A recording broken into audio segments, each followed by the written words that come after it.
So, the car was purchased by Dr. Soman on 10th August 2016 for personal use. 5,25,000 का car है, personal purpose के लिए खरीदा और उसको प्रोफेशनल यूज में लेके आए कब 1/7/2019 आफ्टर 3 years। तब उसका मार्केट वैल्यू था 2,50,000। What can be the cost?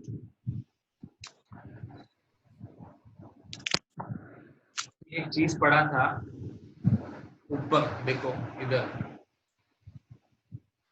है ना कि बिल्डिंग जितने में खरीदा था उसमें से जितने साल आपने यूज किया उसका डेप्रिसिएशन माइनस करो और जो WDV आएगा वो कॉस्ट होगा। तो मैंने आपको स्पेसिफिकली बोला था कि किसके लिए है, बिल्डिंग के लिए। यहाँ पे कौन सा एसेट है, कार। तो हमको कंफ्यूज करने के लिए उसका फेयर मार्केट वैल्यू दिया हुआ है, बट जिस कॉस्ट पे उसको एक्चुअली खरीदा गया था that is 5,25,000, that will become the actual cost. Simple. और उसके ऊपर 15% डेप्रिसिएशन की नहीं। ओके, किसके लिए एप्लीकेबल है वो section? Only for building.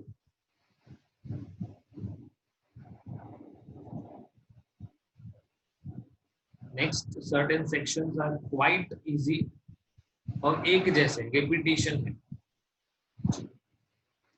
Transfer by holding company to subsidiary और vice versa, holding to subsidiary और सब्सिडरी टू होल्डिंग, बट ये 100% सब्सिडरी होना चाहिए। ओके, और इंडियन कंपनी होना चाहिए।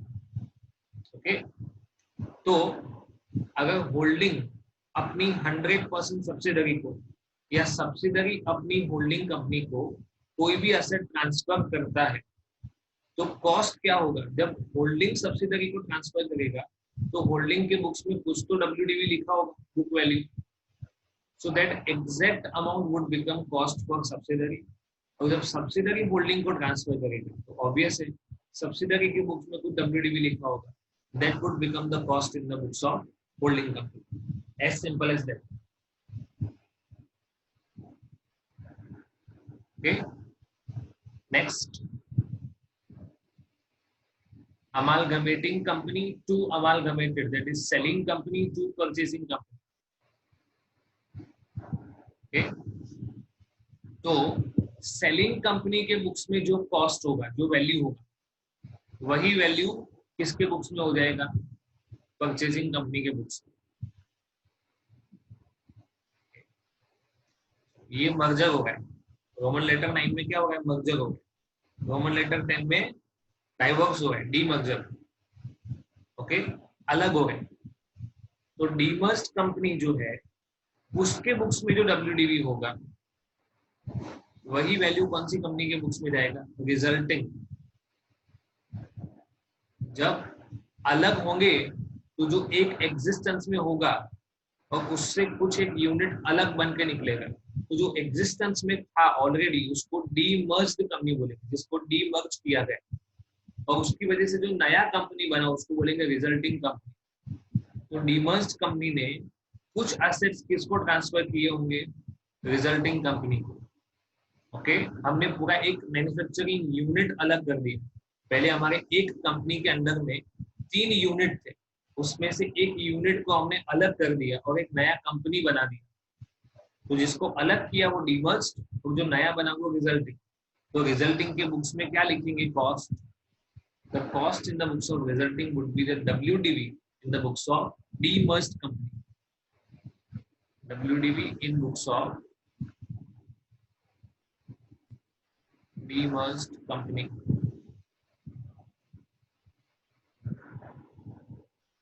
Okay.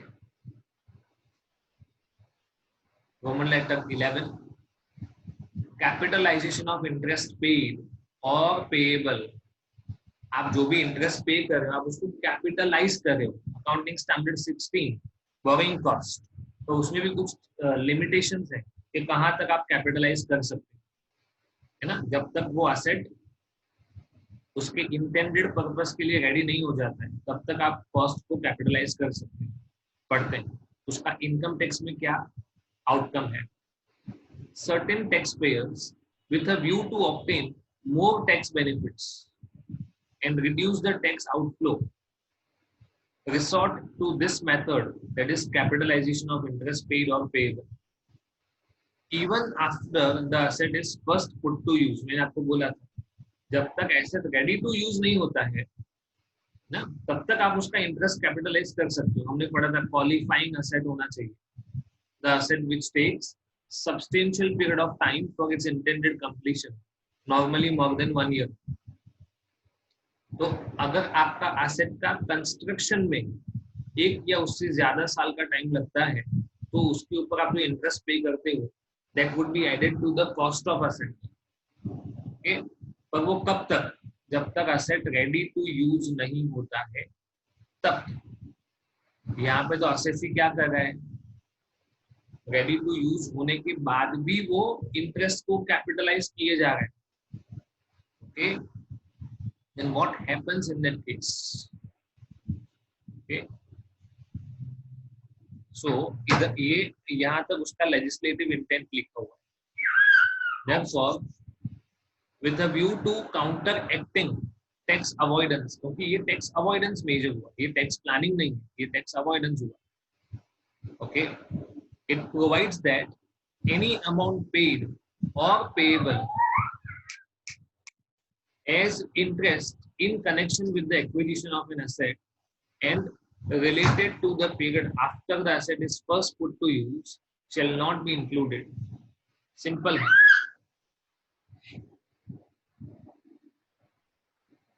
मैंने कोई भी एसेट खरीदा था 50 लाख रुपए में, इसको इंटेंडेड पर्पस के लिए रेडी करने में मुझे 1.5 ईयर का टाइम लगा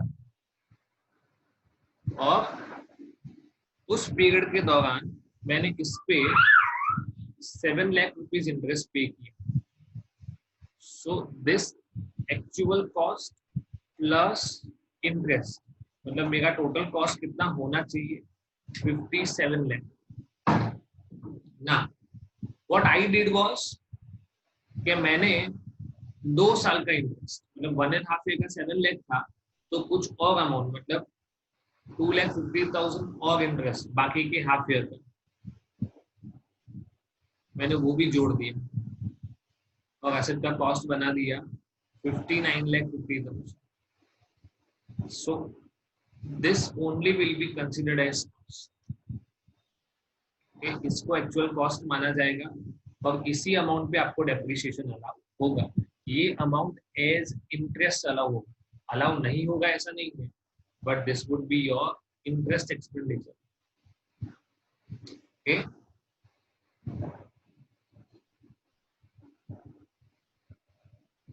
amount of duty of excise or anything will be leviable shall be reduced if credit is claimed। it is as simple as that। अगर आप किसी भी एसेट को खरीदने, अब हो गया जीएसटी समझो, है ना, बेसिक कस्टम ड्यूटी भी लग सकता है, एक्साइज भी लग सकता है। It is not that on every asset on every goods, on every services GST is applicable। कुछ चीजों पे अभी भी एक्साइज चल रहा है और अगर आप चीजें इंपोर्ट करते हो तो कस्टम ड्यूटी भी लगता है। ओके, तो इन दैट केस अगर गवर्नमेंट आपको आपका पे किया हुआ ड्यूटी वापस देता है या उसका क्रेडिट अलाउ करता है, so that would not form, है ना, GST credit will not form part of cost।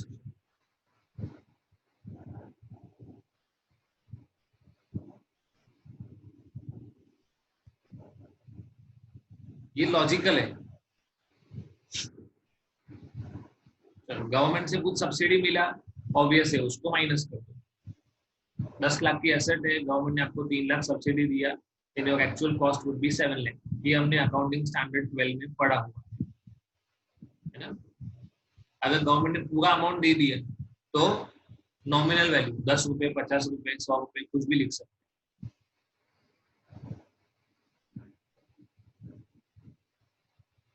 चलो, ऐसा हुआ कि आपने 1 करोड़ रुपए की एसेट खरीदी, बहुत सारी, नंबर ऑफ एसेट्स, और गवर्नमेंट ने आपको पैसा तो दिया, बट कौन सी एसेट के लिए कितना सब्सिडी दिया वो नहीं बोला। इन जनरल उन लोगों ने आपको 40 लाख रुपीस का subsidy they the, without any mention that वो जो 40 लाख का सब्सिडी वो कौन सी एसेट के लिए जा रहा है। then what you are supposed to do, how you are supposed to calculate the cost is, say for example इस 1 करोड़ में से कोई एक एसेट का कॉस्ट 25 लाख रुपए था, तो इसमें से आप कुछ ना कुछ तो सब्सिडी माइनस करोगे ही, तो कितना माइनस होगा, तो सब्सिडी का टोटल कॉस्ट के साथ जितना प्रपोर्शन होगा उतना माइनस हो जाएगा। तो सब टोटल कॉस्ट 1 करोड़ है, सब्सिडी 40 लाख है, mean we can say subsidy is 40% of the cost, इसका 40% ले लेंगे, वो माइनस कर देंगे, and remaining amount would be your actual cost of the asset.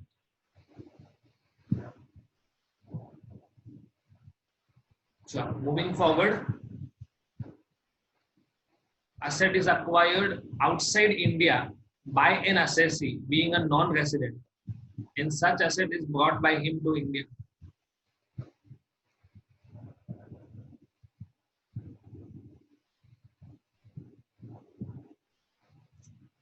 जिस दिन asset को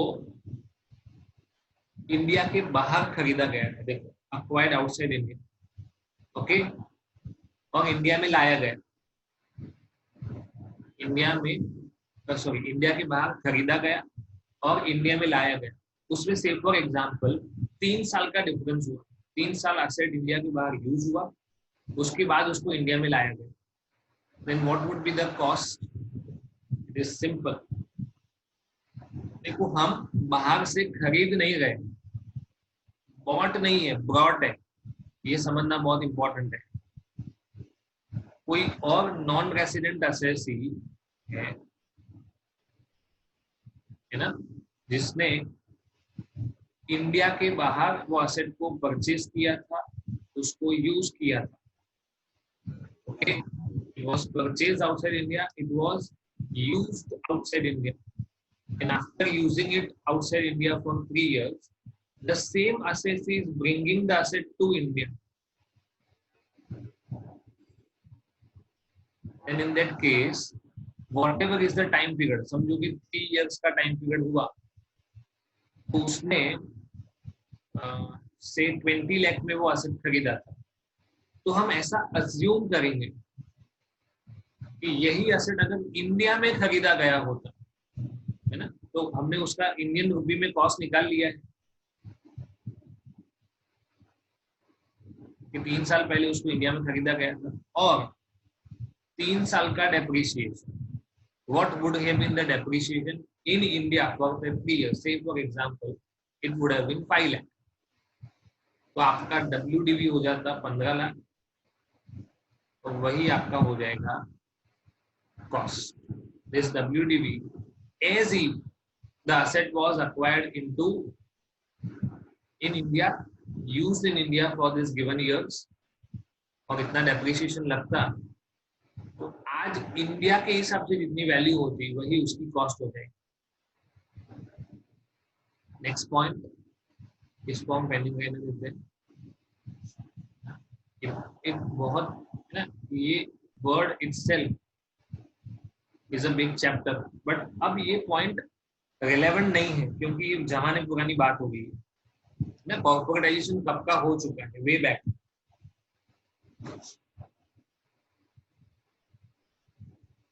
Capital asset on which deduction is allowable under section 35 AD. 35 AD is specified business, क्या बोलते हैं इसको हम लोग, स्पेसिफाइड बिजनेस। एक एग्जांपल देता हूँ कि आपने कोई भी असेट समझो, कोई भी इन्वेस्टमेंट किया है और वो आपने बनाया कोल्ड स्टोरेज फॉर शुगर, है ना, शुगर को स्टोर करने के लिए आपने कोल्ड स्टोरेज बनाया, तो गवर्नमेंट आपको 100% डिडक्शन अलाउ करता है।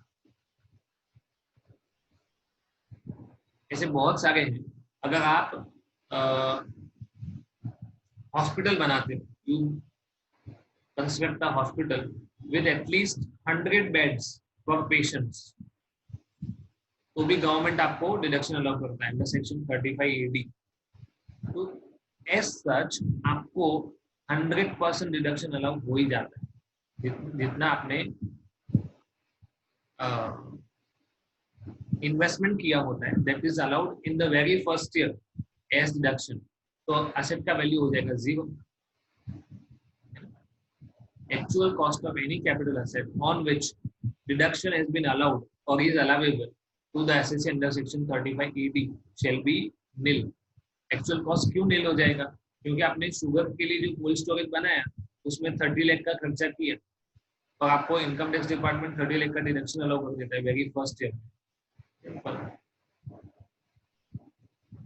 ये बहुत इंपॉर्टेंट सेक्शन है, इसको याद रखना। इसके ऊपर कभी कभार वो लोग थियरी भी पूछते हैं ना। आगे आने वाला है सेक्शन, मैंने आपको सिर्फ हिंट दिया है, ये दो तो सिर्फ हिंट है।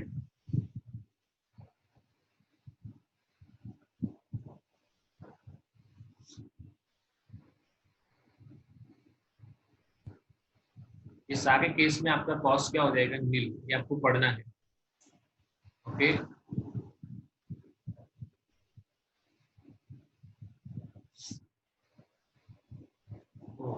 Now comes the very important point, return down value. WDV क्या होता है? Okay, asset acquired by assessee during the previous year। 2019-20 में आपने कोई भी एसेट खरीदा, तो जितने में आपने एसेट खरीदा वो आपका हो जाएगा WDV। Asset acquired before the previous year, मतलब 17-18 या 18-19 में खरीदा है, तो जितने में खरीदा था उसके बाद जितना टाइम पीरियड यूज किया उसका डेप्रिसिएशन। ये क्यों गिना जा रहा है WDV? कि WDV in the beginning of the year क्या है?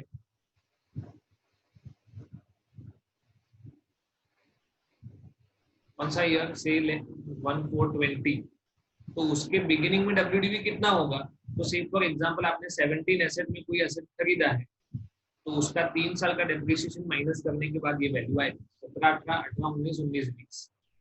3 साल का डेप्रिसिएशन माइनस करोगे और आपके पास आएगा WDV in the beginning of the 4th year. फिर आपने 2021 में जो भी एसेट्स खरीदी वो ये परचेज, उसके बाद उसमें से माइनस करेंगे सेल। ओके, तो आपका आएगा WDV एट द एंड। अभी तक डेप्रिसिएशन का डिस्कशन नहीं है, ये सिंपल है। बिगिनिंग में आपके पास कितनी WDV की एसेट थी, ड्यूरिंग द ईयर आपने कितने रुपए की एसेट खरीदी और कितने में एसेट्स को बेचा। Okay, and this WDV at the end of the year. लिखा हुआ है beginning acquired during the year, उसका टोटल, उसमें से सेल। ओके, बट इधर एक चीज लिखा हुआ है, the amount of sale should not exceed total of these two। The amount of sale should not exceed total of these two। But ऐसा जरूरी तो नहीं है। मान लो कि ये जो ओपनिंग बैलेंस है वो 5 लाख है, नया 15 लाख का खरीदा, टोटल हो गया 20 लाख। आप इनमें से कुछ या सारी एसेट्स बेच देते हो 22 लाख में, तो आपको 22 लाख मिलेगा, तो मना थोड़ी बोलोगे कि नहीं, इनकम टैक्स में मना बोला हुआ है। You can receive a higher amount, but deduction तो 20 का ही होगा। मतलब आपका WDV कितना हो जाएगा? 0। अगर WDV 0 हो गया मींस नो डेप्रिसिएशन। WDV अगर 0 हो गया तो नो डेप्रिसिएशन। तो आपको जितना एक्सेस अमाउंट मिला, 5 और 15 20, आपको मिला था 22, then that extra 2 lakh would be your profit क्या माना जाएगा उसको, प्रॉफिट। कैपिटल गेन, ओके, दो सिचुएशन में डेप्रिसिएशन नहीं लगे, two situations no depreciation would be allowed. कौन सा दो सिचुएशन है,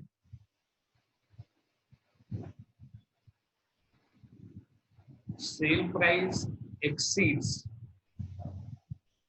WDV, जो केस आपको मैंने अभी बताया, आपका टोटल WDV था 20 लाख रुपए, ओके, और आपका सेल प्राइस हो गया 22 लाख रुपए, and in that case no depreciation will be charged, okay.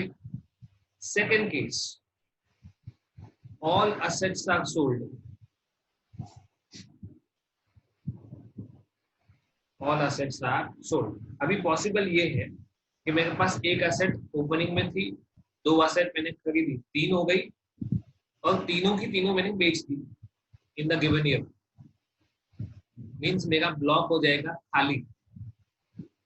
Now possibilities are such that your sale price can be equal to, greater than or lower than WDV। आपका जो sale price है, आपने तीनों asset को बेचा, तो आपका sale price equal to WDV है, हायर देन WDV है, या लोअर देन WDV है। इक्वल होगा नो प्रॉब्लम, हायर होगा तो यही सिचुएशन है, तो उसको क्या माना जाएगा, प्रॉफिट। लोअर हुआ तब जो WDV आपका 20 लाख था, सेल प्राइस हो गया 18 lakh, then 2 lakh would be loss. तो आपको प्रॉफिट या लॉस दो ही सिचुएशन में कैलकुलेट करना है, only in two situations, when the sale price exceeds WDV and when all assets are sold,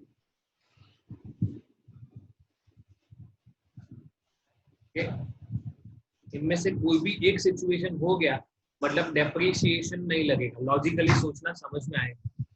no depreciation would be charge in these two cases, okay. या तो आपका सेल प्राइस WDV से ज्यादा हो गया, या तो आपने सारी एसेट्स बेच दी, ओके। चलो एक केस ऐसा समझते हैं जहां पे आपने सारी एसेट्स को बेचा नहीं,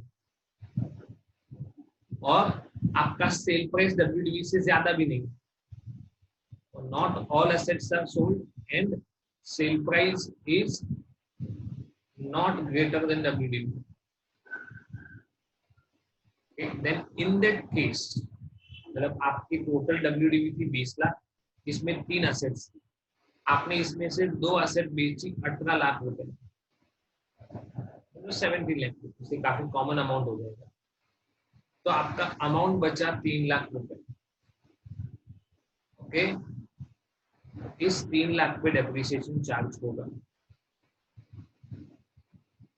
क्योंकि यहाँ पे प्रॉफिट लॉस का चांस नहीं है। Why profit loss का chance, why there is no chance of profit loss? Because ये भी नहीं हो रहा है, sale price is less than WDV, और दूसरा तीन में से सिर्फ दो एसेट बेच रहे हैं, एक एसेट अभी भी है, ब्लॉक अभी भी एग्जिस्टेंस में है, then in that case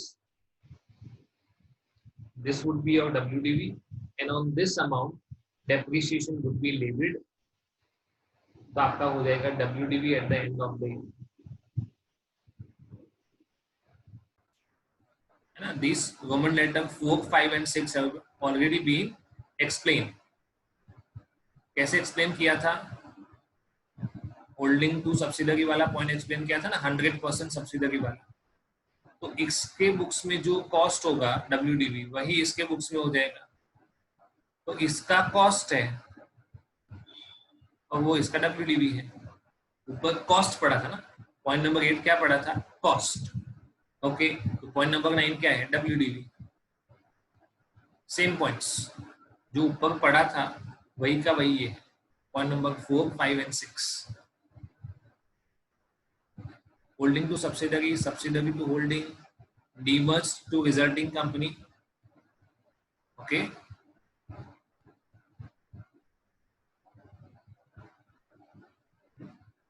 successor LLP, ये सब पॉइंट्स आपको पढ़ने हैं।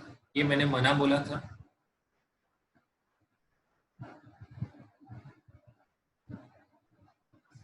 Okay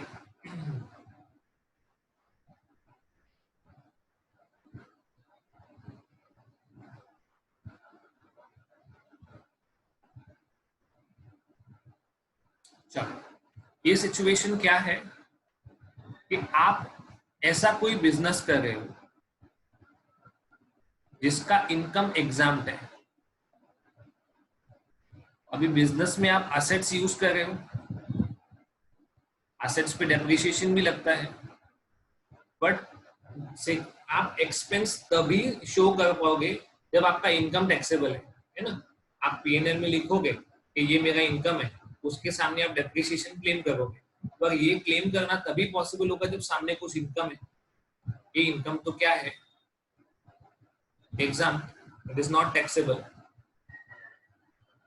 okay, in that case how to give the treatment. समझो कि आपने कुछ साल तक एग्जाम्शन का बेनिफिट लिया, सब्सिक्वेंटली गवर्नमेंट वो एग्जाम्शन विड्रॉ कर लेता है। मतलब पहले जो आपकी इनकम एग्जाम्प्ट थी वो अभी हो जाएगी टैक्सेबल। ओके, इनकम टैक्सेबल होगी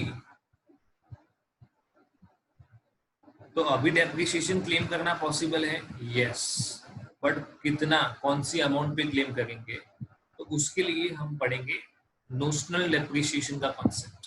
for example, these assets were acquired at a cost of 18 lakh 5 years back, तो 5 साल का डेप्रिसिएशन माइनस करेंगे, say for example 8 lakh. So after 5 years when the business income becomes taxable, अब depreciation कौन से amount पे calculate होगा, on this 10 lakh with an assumption that the earlier period depreciation is deemed to be allowed. The earlier period depreciation is deemed to be allowed. भले हमने वो calculate नहीं किया है, तो हम ऐसा assumption करेंगे कि वो अलाउ हो चुका। अब डेप्रिसिएशन जो भी लगेगा वो कितने पे लगेगा, 10 lakh.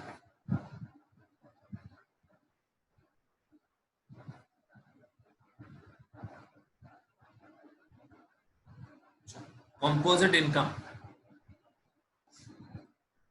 in cases of composite income, composite का मतलब पढ़ेंगे combined income, for the purpose of computing written down value of asset acquired before the previous year, the total amount of depreciation shall be computed as if the entire composite income of the assessee is chargeable under the head PGBP. The depreciation so computed shall be deemed to have been actually allowed. ये आपको इधर by way of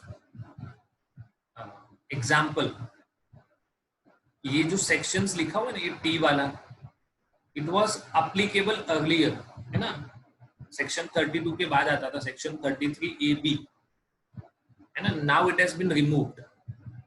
but इसको composite income क्यों बोलते हैं, because आप जो भी पैसा कमाते हो, what ever amount you earn, उसका कुछ पोर्शन टैक्सेबल होगा और कुछ पोर्शन एग्जाम्प्ट होगा।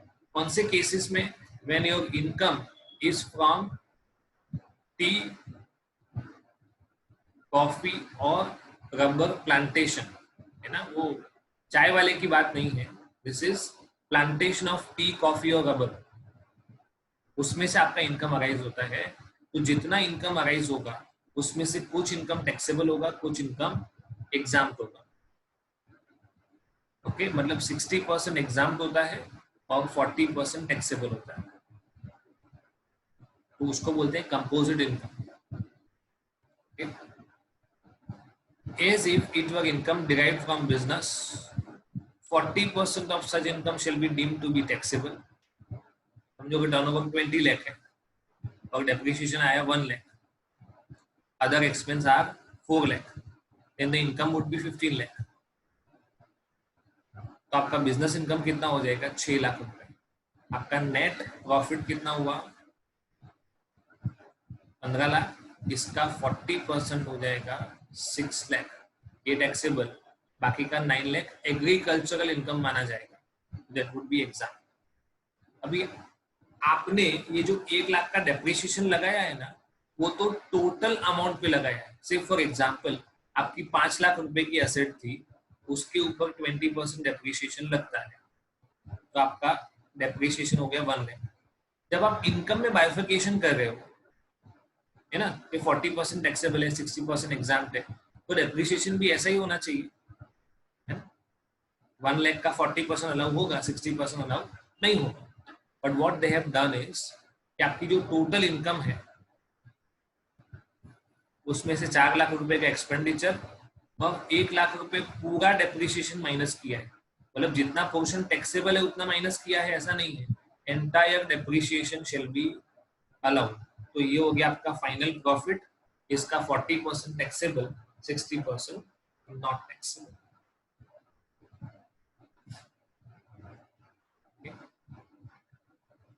पॉइंट नंबर 11 मैंने आपको ऑलरेडी एक्सप्लेन कर दिया है।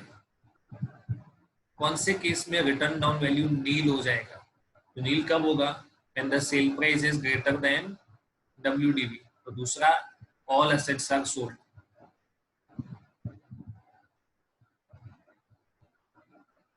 आगे एक्सप्लेन किया था ना।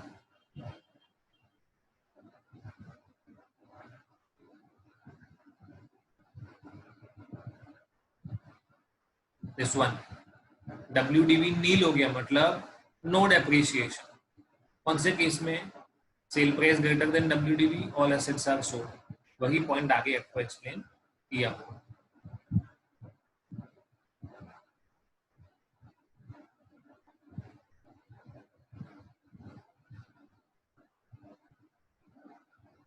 Finally, we are at the end.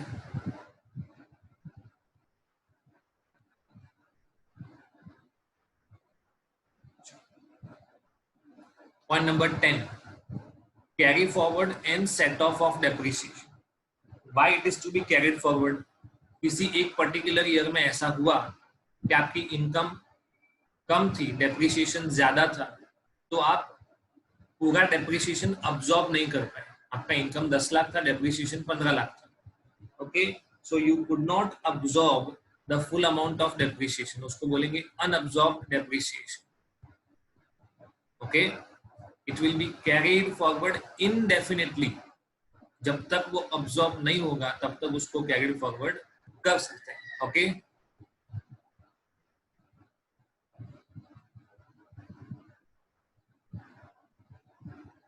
अब उसको सेट ऑफ कैसे करेंगे, है ना।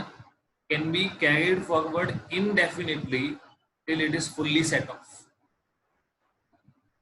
But order of set of मतलब पहले क्या बाद में क्या, उसके लिए आपको बोला हुआ है।